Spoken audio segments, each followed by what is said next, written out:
Occupational English Test. Listening Test. This test has 3 parts. In each part, you'll hear a number of different extracts. At the start of each extract, you'll hear this sound. You'll have time to read the questions before you hear each extract, and you'll hear each extract once only. Complete your answers as you listen.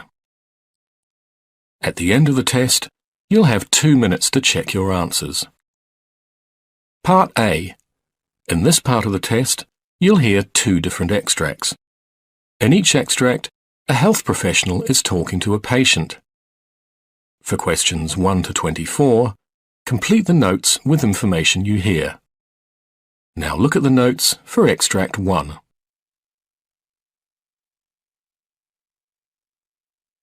Extract 1. Questions 1 to 12. For questions 1 to 12, complete the notes with a word or short phrase. You now have 30 seconds to look at the notes.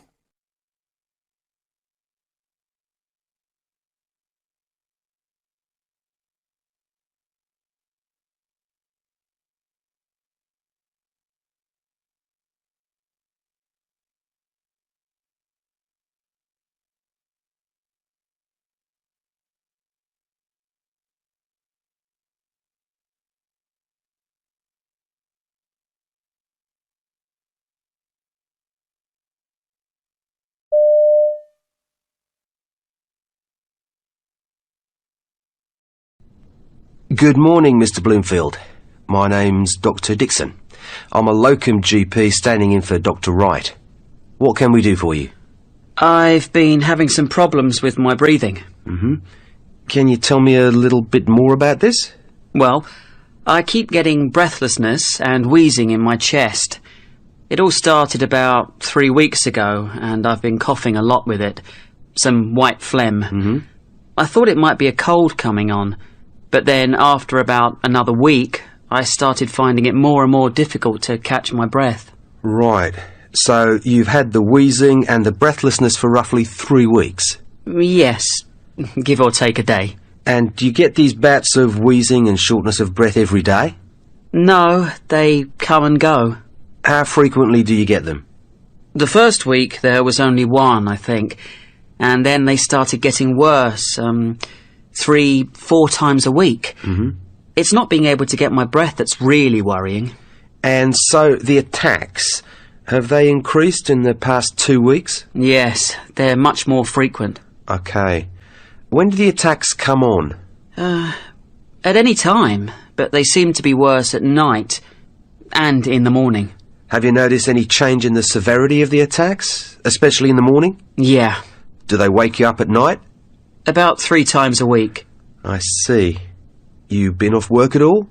No, but I nearly didn't go in yesterday. Was that the worst so far? Yeah. And have you had anything else with it? I've felt a bit tight across the chest. Any pain with it? No, just tightness. Are you aware of anything that triggers the attacks? Like what? Well, dust, feathers, new carpets? No, I can't really say I am. Okay. Have you had any infections recently, like flu or sore throat or chest infection? No, not for a long time, except this. And what about medications? Are you taking anything? No. No aspirin? No. Are you doing any exercise? Jogging, for instance? No. What about pets? Do you have pets at home? No, but my neighbours have a cat, but I don't see it that much. Everything okay at home? Yeah, things are fine. And what about work? I see you're a civil servant. Any stress or problems at work or anything like that? Work's been getting me down recently. In what way? Well, there's been a lot of changes going on recently, and I suppose I'm a bit anxious, what with the mortgage and that. And this has been getting to you?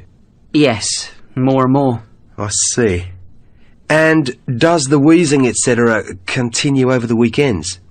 No. When I come to think about it, it doesn't. Okay. Some general questions. Have you ever had anything like this before? No, never. Do you have other illnesses? High blood pressure, diabetes or heart problems? No, nothing like that. This is the first time I've been ill in my life. Has anyone in your family had anything similar? No, not as far as I know. What about eczema? Anyone in your family with that? Both my sister and my mother have it.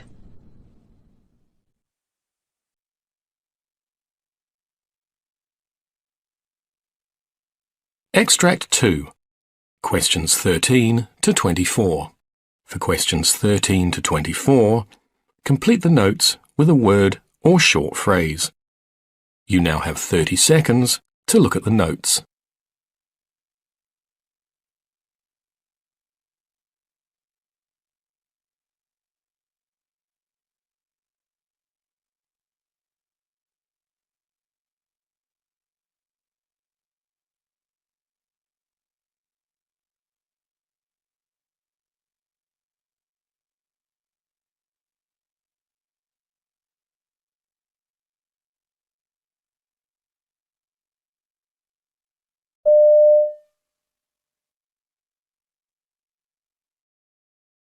Barbara Roberts. Yes, good morning. Hello there. My name's Dr. Beddy. I'm one of the new GPs in the practice. First of all, what would you like me to call you? Well, you can call me Barbara, that'll be fine, thank you. Okay, that's fine. Okay, so Barbara, I'm seeing you today, but I think it's usually Dr. Brown that sees you, is that right? Yes, Dr. Brown's my doctor. Okay. What is it that's brought you to see me today? Well, I've come about my tummy problem. I've got terrible trouble with my stomach and Dr. Brown just doesn't seem to be able to get to the bottom of it. And I thought perhaps I'd come and see you to see if you could help. All right, okay.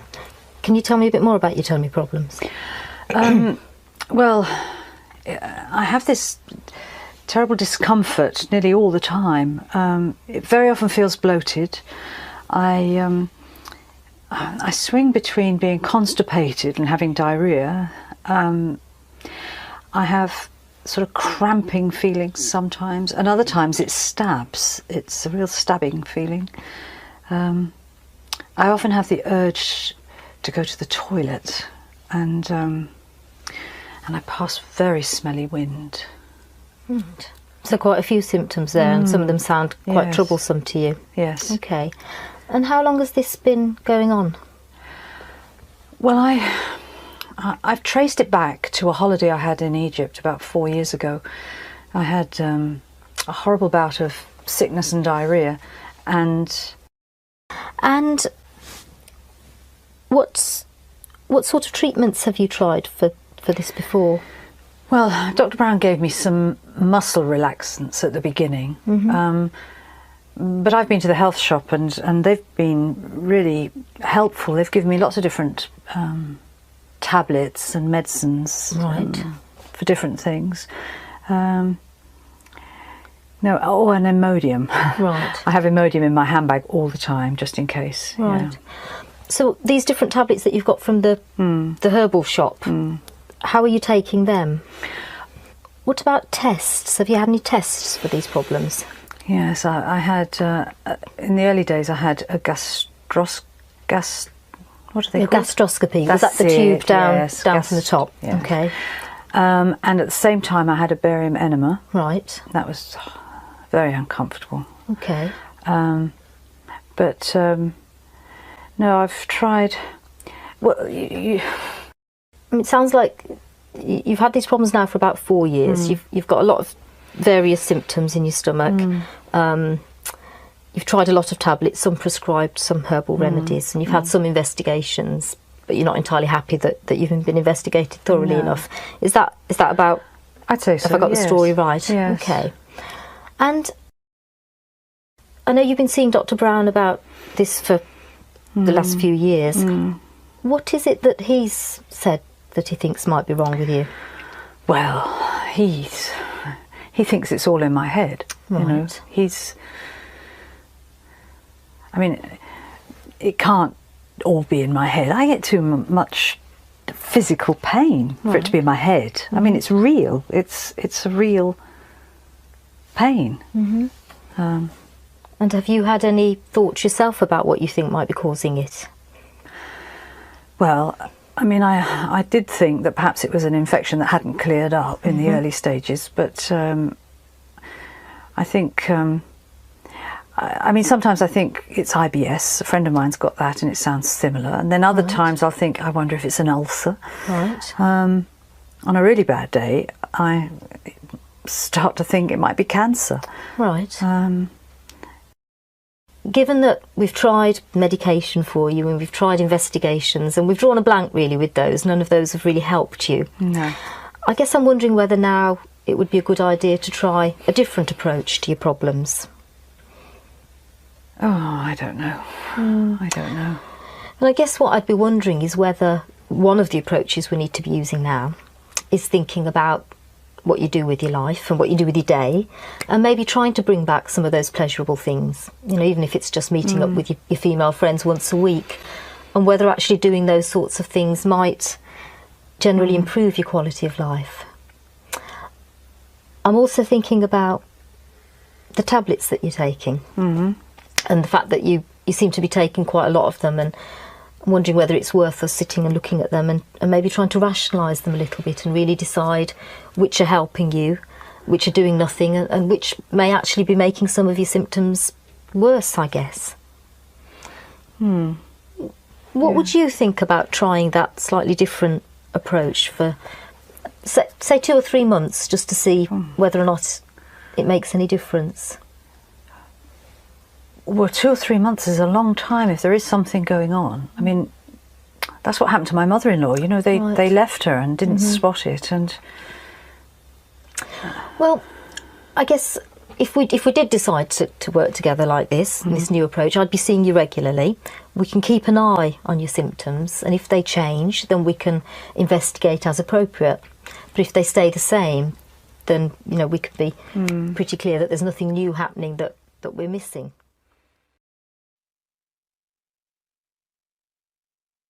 That is the end of Part A.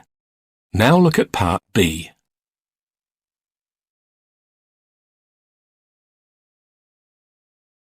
Part B. In this part of the test, you'll hear 6 different extracts. In each extract, you'll hear people talking in a different healthcare setting. For questions 25 to 30, choose the answer A, B, or C, which fits best according to what you hear. You'll have time to read each question before you listen. Complete your answers as you listen. Now look at question 25. Now read the question.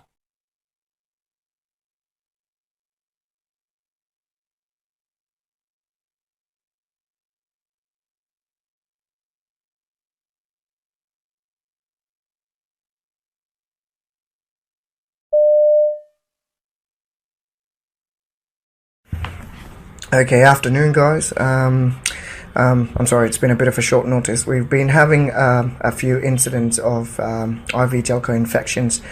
I know it's been a busy week and we've been in trouble with a lot of things, transition through to the electronic records from paper. But we need to know that documentation is our responsibility. We need to make sure that Gelcos, you know, once you insert them, you need to document it. We need to check on the patient. We need to work as a team. The handover should be precise, and we need to check all these factors. We need to bring down these incidents. We can't allow these to happen. Last year we had a patient died of an infection, so we need to make sure that it doesn't happen again. So that's why I called you guys up. Let's start our day by not killing a patient. How about that?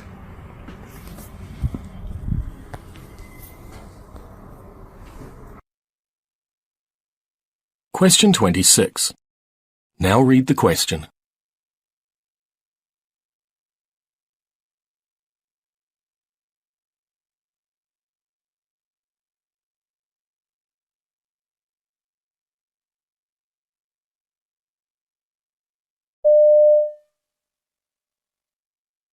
During your stay, we will work to keep you as comfortable as possible. Unfortunately, it is unrealistic to feel zero pain after surgery. Our goal is to manage your pain at levels allowing you to participate in physical therapy and other activities.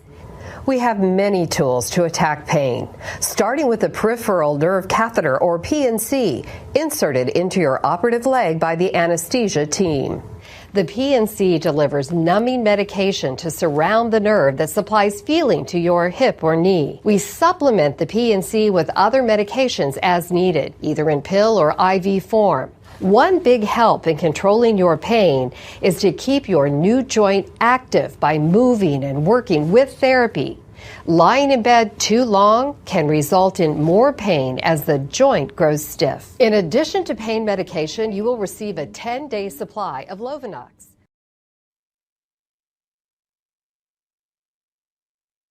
Question 27. Now read the question.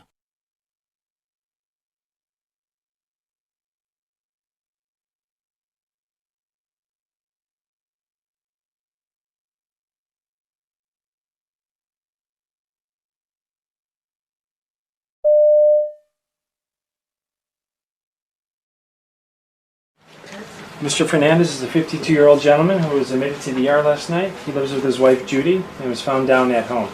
They also noted he had lower extremity swelling for 5 days and was experiencing some shortness of breath and weakness. When they arrived to the emergency room, he was found to be in atrial fibrillation with a rapid ventricular rate between the 150s and 160s. After 2 boluses of diltiazem, he was started on a drip. He has 2 peripheral IVs, an 18 gauge in his left hand and an 18 gauge in his left. Both were started in the emergency room. Mr. Fernandez is a high fall risk because he fell at home. His bed alarm is on at all times and his call bell's within reach. Mr. Fernandez, since you fell at home, you're considered a high fall risk, so we need to keep the bed alarm on at all times, okay? Okay. And if you need any when you get up, you need assistance, so make sure that you call when you're getting out of bed. I will use this red button on this. Okay, so we can count on you guys to call when you need help, right? I need to go get a report on my other patients, so I'll be back in about 20 minutes. But if you need anything, make sure you call, okay? Okay, thank you. Sounds great. You're welcome. Question 28. Now read the question.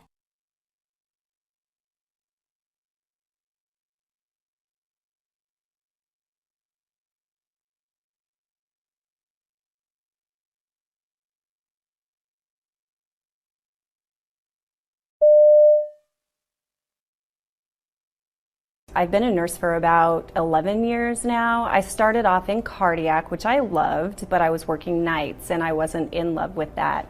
And then after that, the school where my kids go to school opened up, and so I was a school nurse for several years.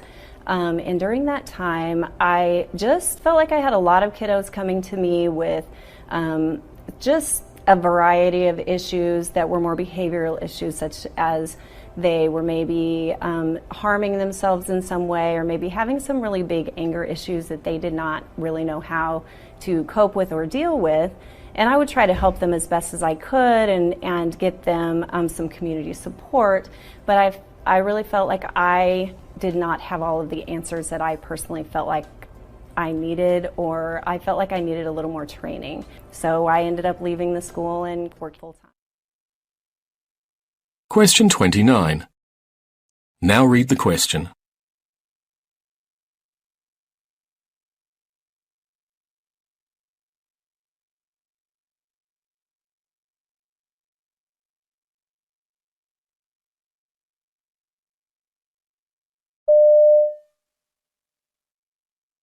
It is true that athletes are specializing at a younger age than they did a decade or 2 decades ago. And that does create overuse problems with doing the same repetitive motions year-round, which is why we typically recommend for kids, hey, enjoy everything, be involved in everything, do a lot of different things. There will always be sports that one athlete will excel more at than another, but it's still healthy to be a multi-sport athlete and use different body parts and different mechanisms. And when you're growing and developing, that has a different impact on your body where you have open growth plates versus when you get older and those growth plates close. And if you're doing the same repetitive activity in a specific area with an open growth plate, you can have a problem there.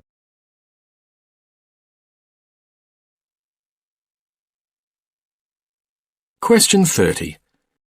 Now read the question.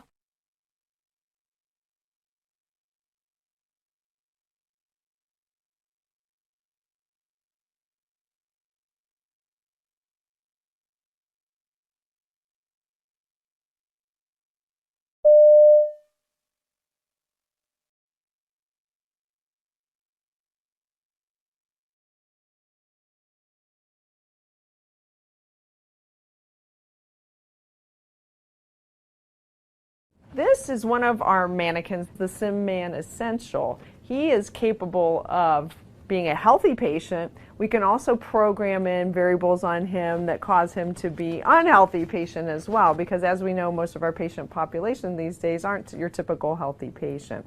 So when we bring the students into the room for the simulation, they are able to do an assessment of listening to heart and lungs on our mannequin. They can do a neurological evaluation of his eyes as well. Shortly thereafter, then, we go ahead and start the anesthetic procedure. So we start by giving him some oxygen by the mask. Obviously, he's still awake at this point in time. And then the students are expected to start the drug administration. And I am on a computer in a different room able to program the drugs that the students are giving. And then the mannequin responds to the drugs by either going to sleep or getting sleepy. So that the students then can carry on the procedure that's been outlined for them. What's neat about these mannequins, we can mask ventilate them, we can put special airway devices in like an endotracheal tube. If they don't happen to get the endotracheal tube in the right spot, he has a blue light that'll light up in his mouth to show them the patient is not getting enough oxygen. I'm on the control and I can make the heart rate and the blood pressure change parameters as well. So it's a learning experience for them so they can identify maybe they didn't put the endotracheal tube in the right place. He also has IV access, so we can do IV practice on him. We can give the drugs through the IV. That's typically how you do it in anesthesia.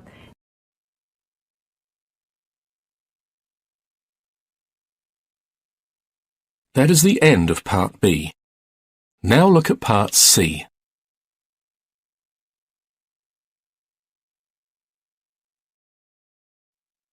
Part C. In this part of the test, you'll hear 2 different extracts. In each extract, you'll hear health professionals talking about aspects of their work. For questions 31 to 42, choose the answer A, B, or C, which fits best according to what you hear. Complete your answers as you listen.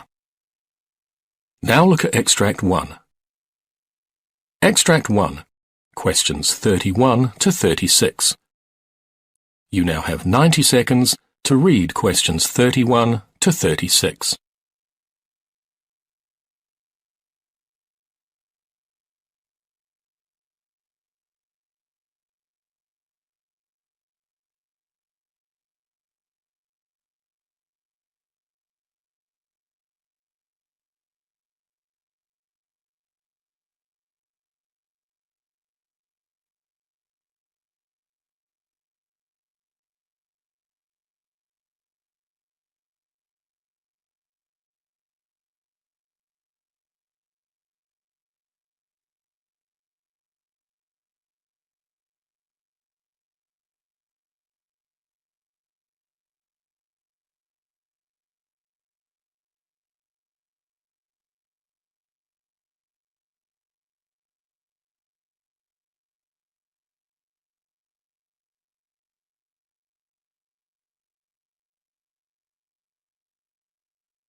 It is important to realise that 83% of people who commit suicide or attempt suicide have had contact with a doctor within a year of their death, and up to 66% of people who commit or attempt suicide have had such contact within a month of their death. Therefore, with better prevention techniques, these figures could be reduced. We can divide suicide prevention into 3 categories, which are primary, secondary, or tertiary. Secondary suicide prevention aims to decrease the likelihood of a suicide attempt in high-risk patients. Tertiary suicide prevention occurs in response to completed suicides and attempts to diminish suicide in a particular geographical area or in a particular age group. I would now like to look at secondary suicide prevention in more detail. Secondary suicide prevention is particularly important, but not always given the attention that it deserves, in part because research into secondary prevention is only just starting to be applied to clinical practice. Now, from a clinical perspective, suicide is often difficult to predict due to its complex nature. The three major risk factors that contribute to suicidal behaviour are biological, psychological, and proximal stresses, which are recent events that can lead to increased suicide risk. Firstly, there are biological risk factors for suicide, which include low blood cholesterol levels, medical or neurological illnesses such as multiple sclerosis, stroke, Huntington disease and epilepsy, cigarette smoking. Secondly, there are psychological risk factors which include a childhood history of physical or sexual abuse, aggressive personality traits, low self-esteem, and poor access to psychiatric treatment. Thirdly, there are proximal stresses, or the recent events that can lead to increased suicide risk, and these include relationship problems with a spouse, partner, or loved one, financial troubles caused by unemployment or large amounts of debt, a family history of suicide, major depression, and drug abuse. The clinical evaluation of the medical and psychiatric history of a patient and of their current state is the crucial and essential element of the suicide assessment process. It is important because it enables the identification of risk factors in order to determine the patient's immediate safety and the best setting for treatment, and also to develop diagnosis and treatment strategies. Psychiatric illness is a major contributing factor to suicide risk, with mood disorders such as major depressive disorder and bipolar disorder being associated with about 60% of suicides. Indeed, psychiatric disorders are diagnosed in more than 90% of completed suicides, and more than 80% of these psychiatric disorders are untreated. Thus, the recognition and treatment of individuals with psychiatric disorders, specifically mood disorders, are essential components of secondary suicide prevention. In addition, the subjective rating of the severity of depression is one of the most powerful predictors of future suicidal acts. Therefore, assessing and managing depression, as well as being aware of the suicide risks in psychologically, medically, and neurologically disordered individuals, is an important aspect of secondary suicide prevention. Consequently, physicians need to be taught to recognise the association between mental disorders and suicide. Additional information about the individual who may be at risk for suicide, such as medical and psychiatric treatment records and toxicology screenings, should also be incorporated into the assessment. Equally importantly, clinicians and other professionals in a position to offer help should not hesitate to ask patients about suicidal ideation because, while it may seem surprising, patients will often talk frankly about their suicidal thoughts and tendencies if given the opportunity. Failure to ask about suicidal ideation may be related to the health professional's discomfort with the topic, lack of time, or lack of skills in this area. Clinicians need to overcome these obstacles to provide appropriate care to their patients. What are the most effective secondary suicide prevention strategies?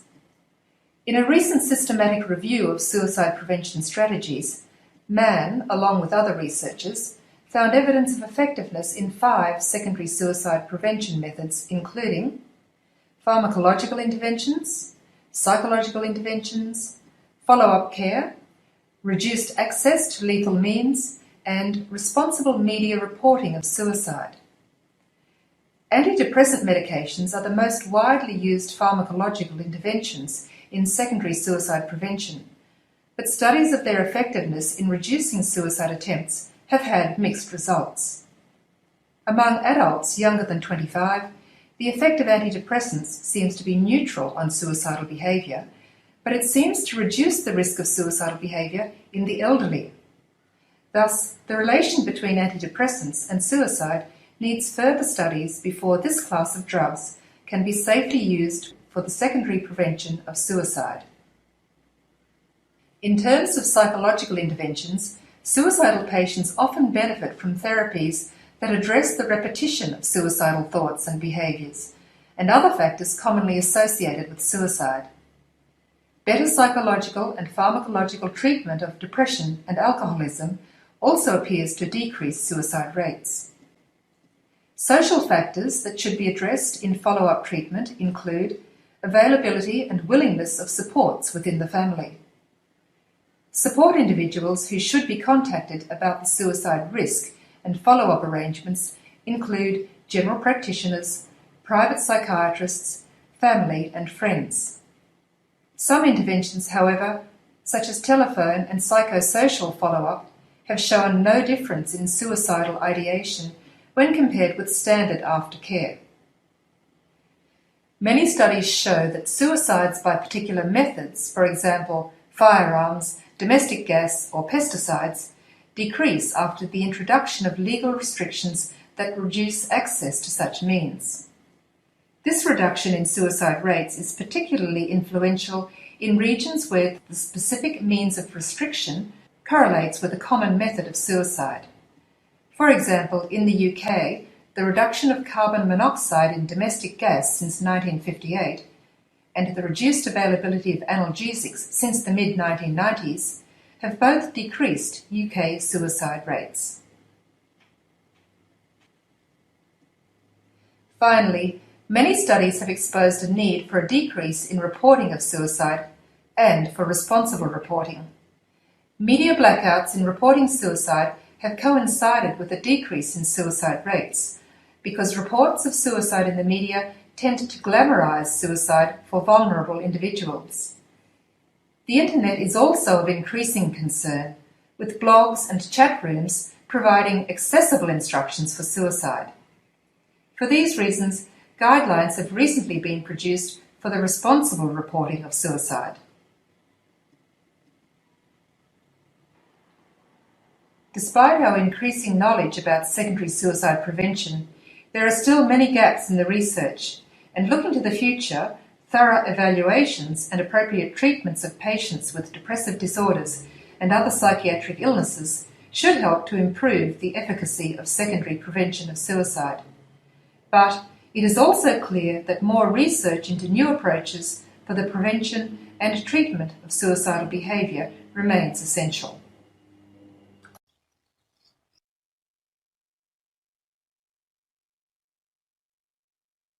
Now look at Extract 2. Extract 2, questions 37 to 42. You now have 90 seconds to read questions 37 to 42.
New research from the Perkins Institute at the University of Sydney claims to have found the diet that boosts FGF21 levels. One of the lead scientists on the study was Samantha Solon-Beat of the Perkins. Welcome to the Health Report. Thank you for having me. So what is this stuff, FGF21? I mean, it's almost eye-crossingly complicated from the look of it. Yeah, it seems complicated, but it's actually not. And recently, there's actually been an immense amount of interest in fibroblast growth factor 21, or FGF21. And this hormone has actually recently been called this fountain of youth hormone, which we know can be influenced by diet. And the reason why FGF21 is so interesting is because high levels of this miracle hormone, as it's called, has actually been shown to play a huge role in influencing appetite, improving metabolic health and immunity, and even extending lifespan in mice. Now, something that sounds so good to be true is usually too good to be true. At this point, there are no adverse effects shown with increased levels of FGF21. In fact, a lot of studies are now being done to investigate FGF21 as a therapeutic target for the treatment of diabetes and cardiovascular disease. Let's just double back, Sam. A year or so ago, we had Steve Simpson, who's the director of the Perkins Institute, talking about this 25 diet study where they studied 25 diets in mice to see if you could replicate the life-prolonging effects of a low-calorie diet, where extremely low-calorie diets in some animal species, in fact all animal species, it seems, apart from humans, because it's not been proven yet, increases life expectancy or lifespan. Is the FGF21 really the heart of this matter? We think it actually could be. Certainly in this study, we've shown that a diet low in protein and high in carbohydrate is the most effective way to increase levels of this miracle hormone. And that this diet was also associated with several markers of improved metabolic health in mice. So tell us a little bit about this study. Well, what we actually did was performed a really large mouse study, as you said, where we took 858 mice and offered them a range of different diets to see how macronutrients, such as proteins, carbohydrates, and fats, as well as total energy, could interact and influence levels of FGF21. And you found? And we found exactly that we could use diet to increase the levels of this FGF21 hormone. And that a low-protein, high-carbohydrate diet was the most effective way for increasing this miracle hormone. And what effect did that miracle hormone, I hate using that word, that phrase, but what effect then did the hormone have on these mice, or were you able to separate the two? We were actually able to show that the exact diet that increased FGF21 also improved things like insulin sensitivity, glucose tolerance, blood pressure, and blood lipids, even though the animals were a little bit fatter. And how do you know that was anything whatsoever to do with the FGF21, your so-called miracle hormone, and rather than it just being an accident that it was raised to? What we did was plotted FGF21 using the geometric framework, which is a nutritional modeling platform that helps us tease apart the role of nutrients and calories. And if you line up all the surfaces, the response surfaces, in this framework with FGF21 and all the metabolic outcomes, you can clearly see that there's a specific area in the nutrient space that coincides with increased levels of FGF21 and several metabolic benefits. And what kind of carbohydrate, and what happened with fats?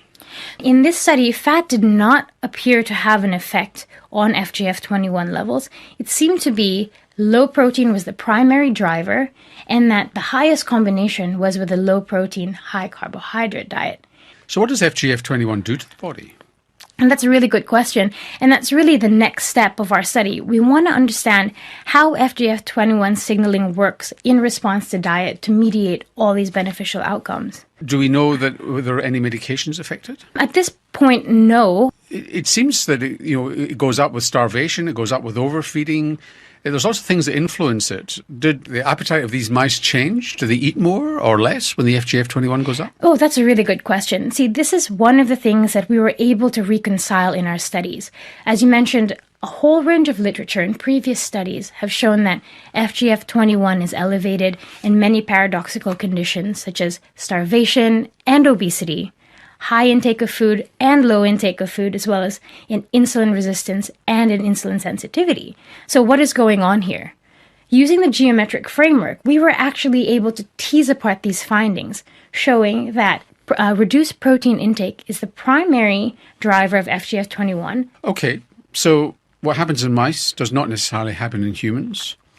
How do you know it makes any difference at all in humans? Oh, I'm glad you said that. We've actually published work just this year showing that FGF21 levels in humans is also increased by a low-protein, high-carbohydrate diet. And of course, this is really exciting because it tells us that the work that we do in mice can be directly translatable to humans.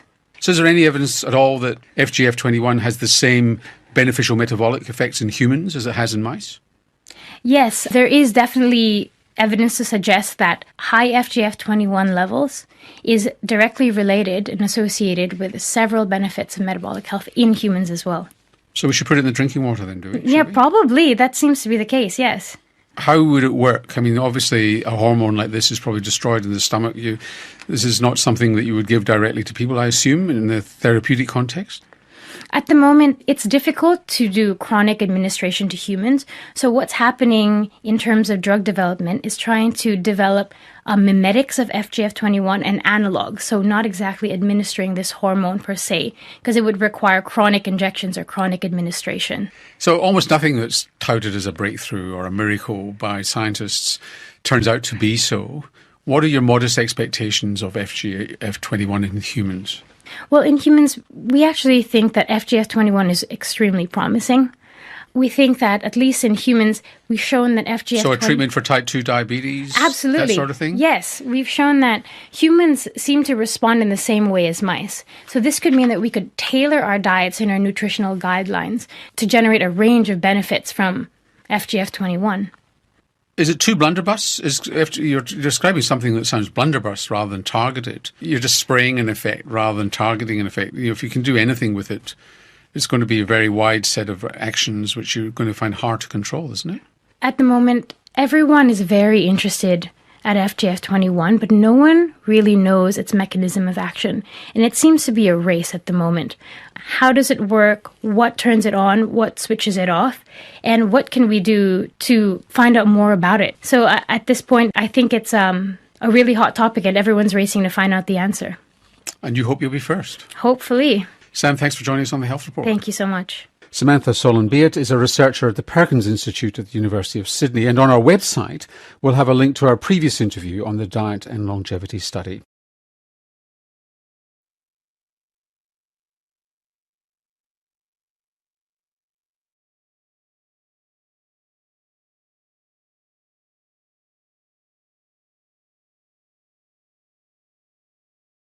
That is the end of the listening test.